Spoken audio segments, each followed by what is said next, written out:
তিন ব্যক্তির সাথে কখনো রহমতের ফেরেশতা থাকে না, নাউজুবিল্লাহ। মনে রাখবেন, একজন ব্যক্তির সাথে সর্বনিম্ন 20 জন ফেরেশতা থাকে তাকে সেভ করার জন্য। আপনি যখন রাস্তায় চলাচল করছেন তখন দেখবেন সেখানে চলাচলের রিস্ক থাকে, সেখানে অ্যাক্সিডেন্টের ভয় থাকে। সেই সময় আল্লাহর তরফ থেকে পাঠানো ফেরেশতারা আপনাকে হেল্প করে বা সাহায্য করে। আপনি যখন অসুস্থ হয়ে যান, সেম ভাবে আল্লাহ রাব্বুল আলামিন আপনাকে হেফাজত করেন। আপনার প্রশান্তি নিয়ে আপনার চোখে ঘুম এনে দেয় ওই ফেরেশতারা, সুবহানাল্লাহ। সেই ফেরেশতারা 3 ধরনের লোকদের কাছে আসে না। কারা এবার ভাবেন তো কি অবস্থা হবে আপনার? যার সাথে ফেরেশতা নেই তার সাথে সবসময় শয়তান বসবাস করে এবং তার স্থান হবে জাহান্নাম।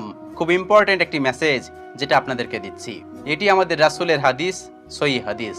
নাম্বার 1, নাপাক ব্যক্তি। যে ব্যক্তির গোসল ফরজ হওয়া সত্ত্বেও সেই ব্যক্তি গোসল না করে পাক হয় নাই। সবসময় মনে রাখবেন, নাপাক ব্যক্তির কাছে কখনো ফেরেশতারা আসে না। মৃত্যুর কথা কখনোই বলা যায় না। যদি নাপাক অবস্থায় মৃত্যু হয়ে যায় সেই ব্যক্তি কখনোই জান্নাতে যেতে পারবে না। 2 নাম্বার হচ্ছে যারা নেশাগ্রস্ত। যে ব্যক্তি বিভিন্ন ধরনের নেশা